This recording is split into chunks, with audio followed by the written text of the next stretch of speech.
Buenos días, Ricardo, a usted, al profesor Rivero, a toda su mesa. Muchísimas gracias, doctor Useche.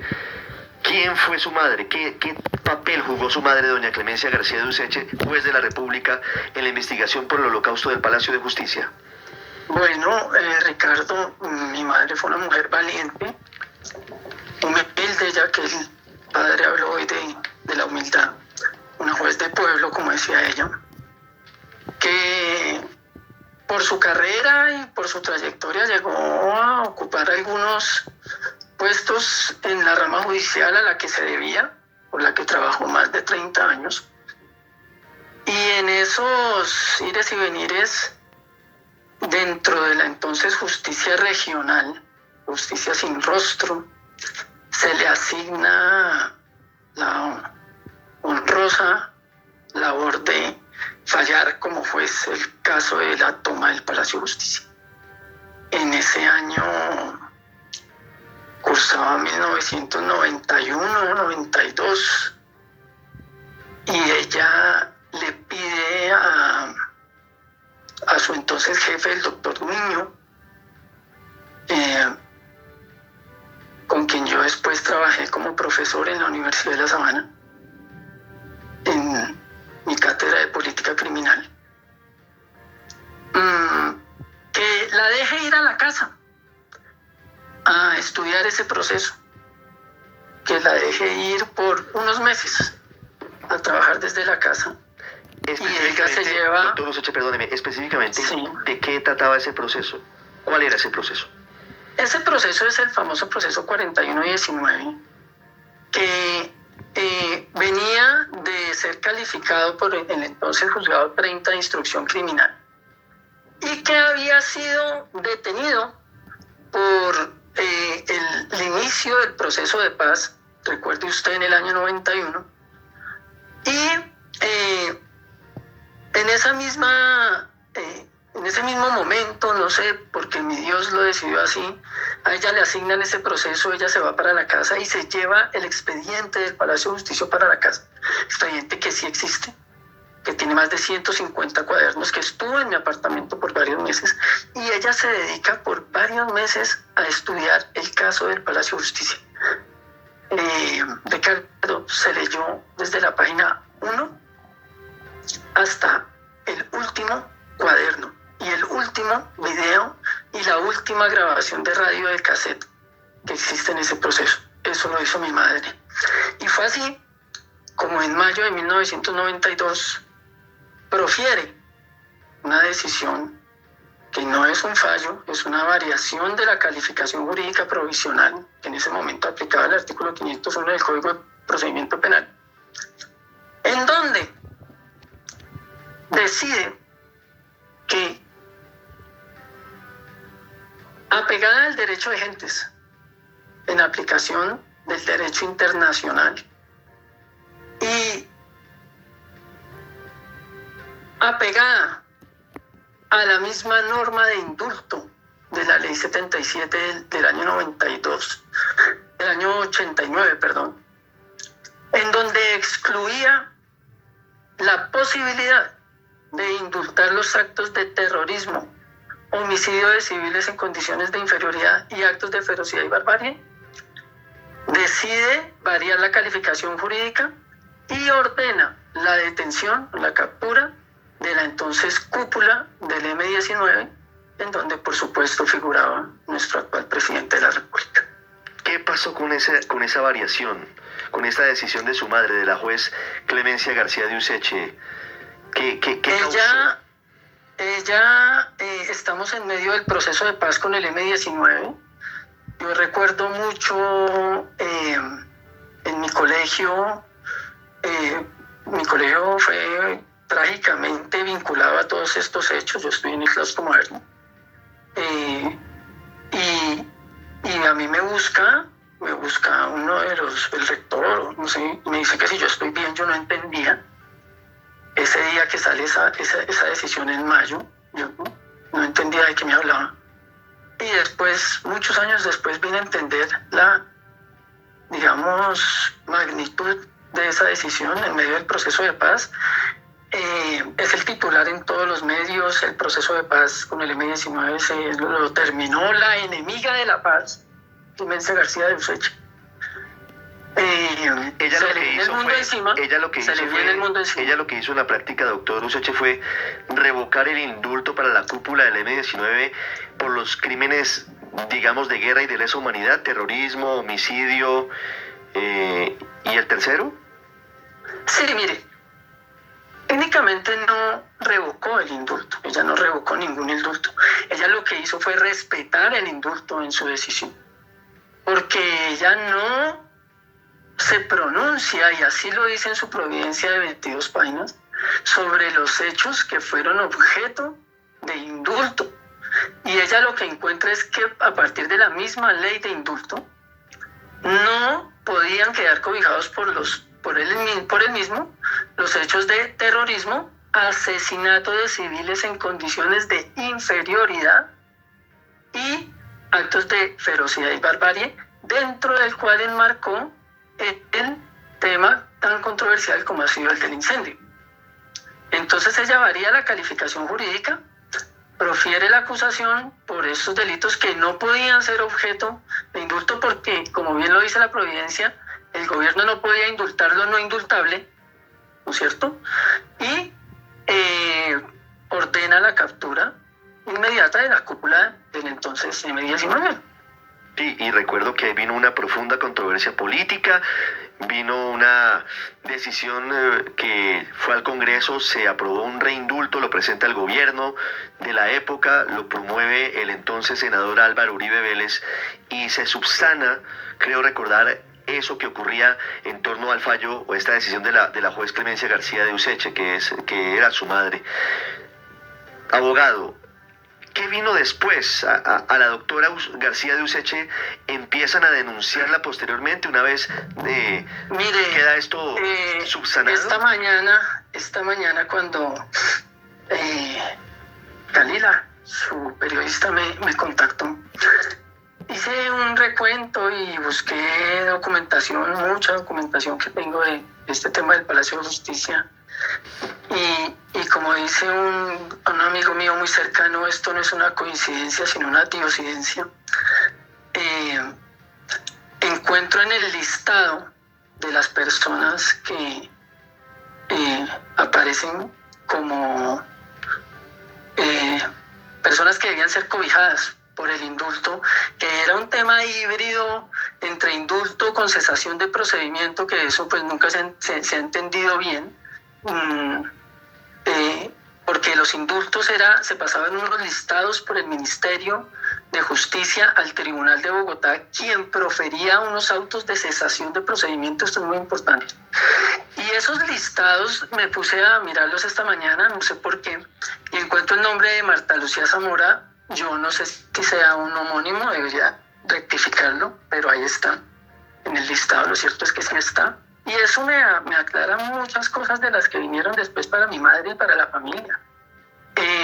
Mi madre fue perseguida como enemiga de la paz y a mí me llamaba mucho la atención el miércoles en la universidad externado como varios de los intervinientes en los conversatorios se pronunciaban con esa benevolencia a esa labor que hizo ella en su momento, luchando contra el estamento, porque eso fue lo que hizo ella, ponerle la cara al estamento.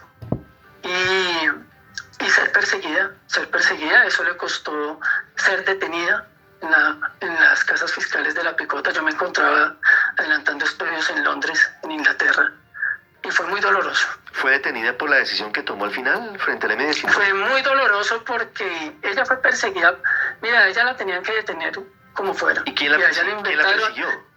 El estamento la persiguió, porque a ella no le perdonaron ese fallo del 92, esa decisión, perdón. Y a ella la dejaron sola. Como sola hemos quedado las víctimas y quien le habla ante la Comisión Interamericana de Derechos Humanos y ante toda una serie de acciones que hemos presentado, porque yo no me vinculo a este caso en el 2016, yo me vinculo a este caso en el 2009, cuando apostando un almuerzo con mi mamá, yo no le podía creer, ya abogado, yo había regresado de mis estudios en Europa, y ella me contó un día, porque trabajábamos juntos, tuve ese honor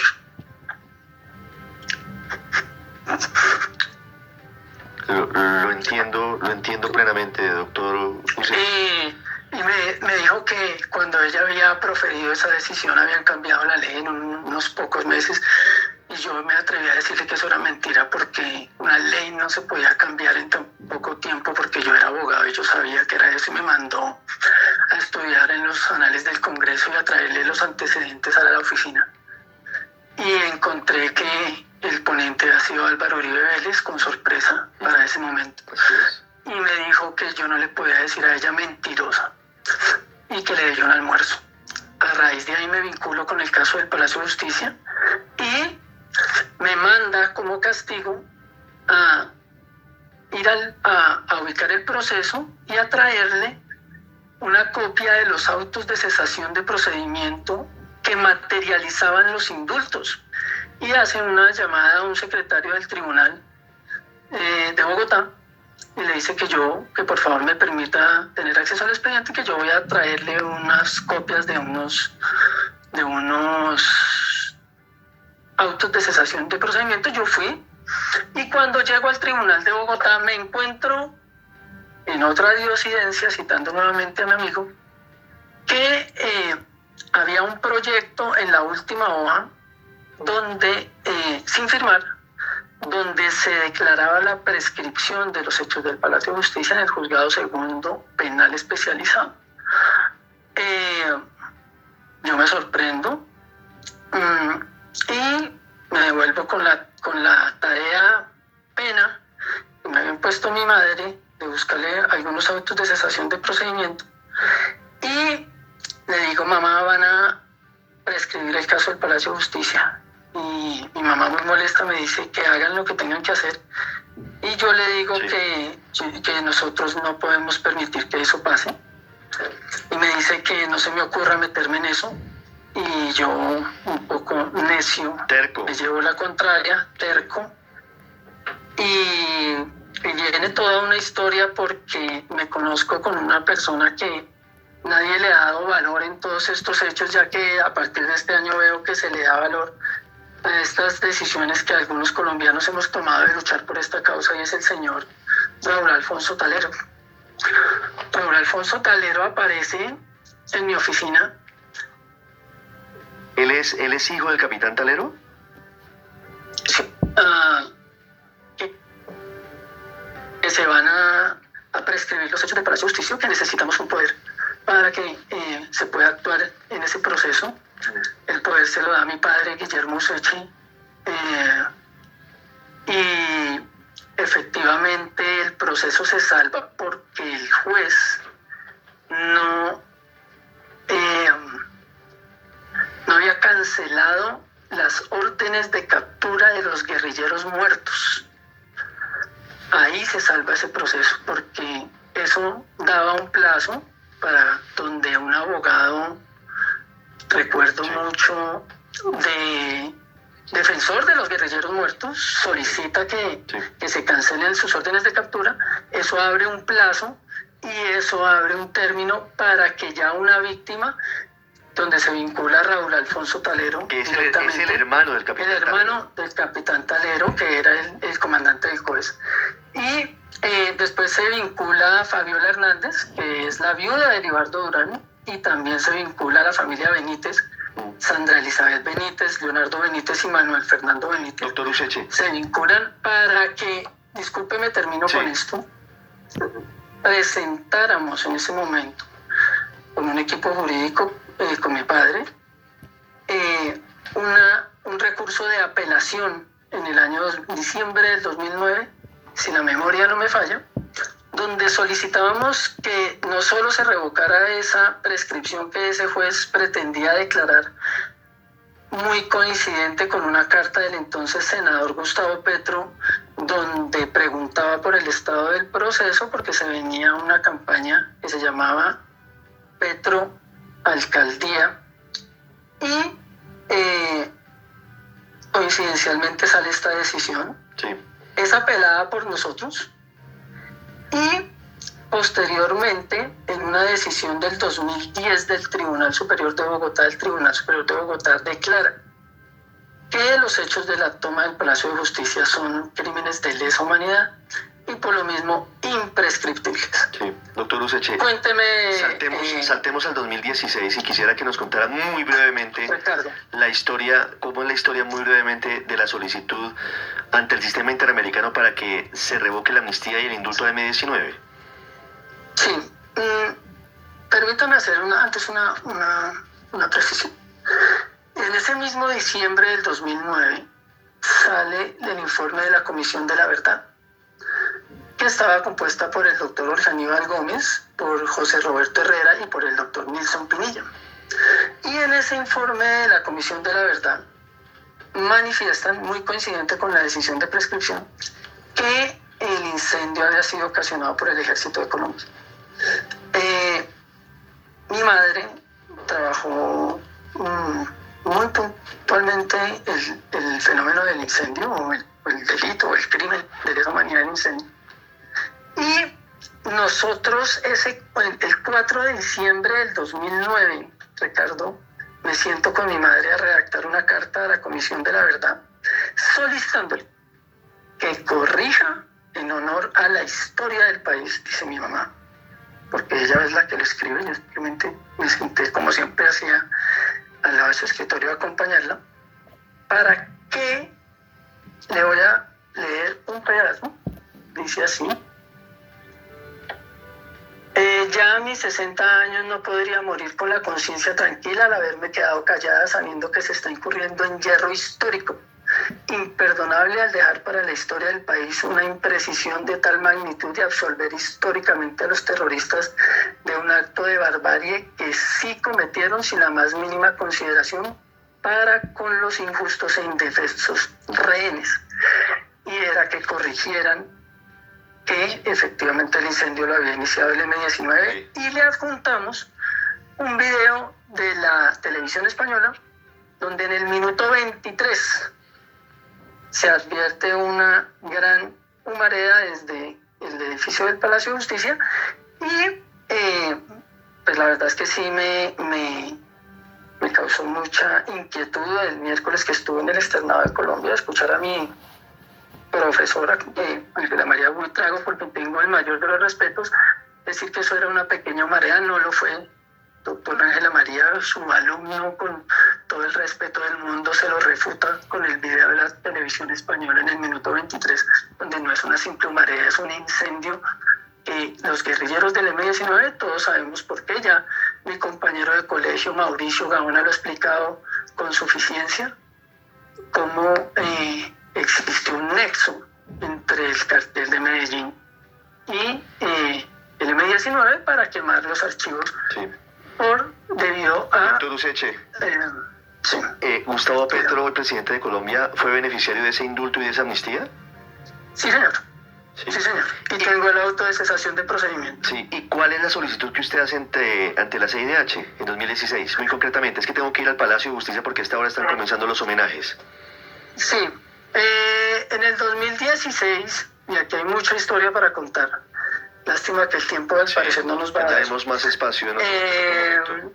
En el 2016, después de que el entonces fiscal general de la Nación, por una denuncia que radicamos de manera personal con el señor Raúl Talero y quien le habla, en la Fiscalía General de la Nación, el fiscal Eduardo Montealegre Linet, en un día se leyó una denuncia que presentamos, la tengo acá, de más de 150 páginas, y ya le contaré la historia por qué se presenta esa denuncia, porque parecía realmente tonto, ¿no es cierto?, ir a radicar una denuncia penal de que 30 años después, 30 años antes, porque eso fue el 6 de noviembre del 2015, radicamos esa denuncia penal, notificándole a la Fiscalía General de la Nación que hacía 30 años se habían tomado el Palacio de Justicia, y que solicitábamos, o el señor Talero, junto con la familia Benítez y la señora viuda de Libardo Durán, Fabiola Hernández,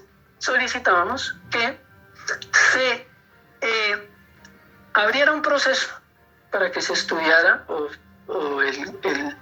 la rama judicial del Poder Público analizara quién había diseñado el plan y la estructura de tomarse el Palacio de Justicia. ¿Montealegre lo negó? ¿Negó la petición? el señor fiscal Eduardo Montealegre en un día, Ricardo, ¿Rechazó la petición? Reabrió el proceso por los hechos de la toma del Palacio de Justicia contra su hoy, bueno, ya no es jefe, porque entiendo que renunció hace unos días, para que investigaran a su hoy jefe y a toda la cúpula del M-19. Eso fue en el año 2015. A raíz de eso, decisión que tomó el entonces fiscal general de la Nación, basado en los argumentos que le propusimos con el señor Talero en ese momento. A mí me llama una periodista muy querida, trabajaba entonces en la W,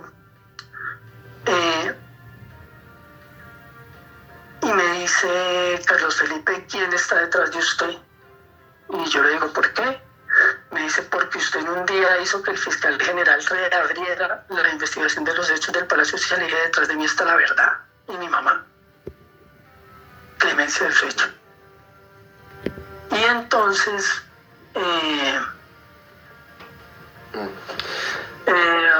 me llama y me dice: el procurador general Ordóñez necesita hablar con usted. Sí. Y me dice que ella está en una rueda de prensa con él y que el procurador Ordóñez me espera al día siguiente en su despacho junto con el señor Talero. Sí. Y nosotros asistimos. Y el procurador Ordóñez me dice, a pesar de sus diferencias que tenía, que por todos eran conocidas con el fiscal general Montealegre, porque no se podían ni ver, solo conocemos los que más o menos andamos en este medio, se habían puesto de acuerdo en torno a esta petición que habíamos presentado y que me invitaba a presentar la acción o la petición ante la Comisión Interamericana de Derechos Humanos para que yo hiciera en esta petición lo que considerara pertinente. Y eso fue lo que hizo y todavía no hay respuesta. Y eso fue lo que hice en el año 2016. Todavía no hay respuesta, ¿verdad?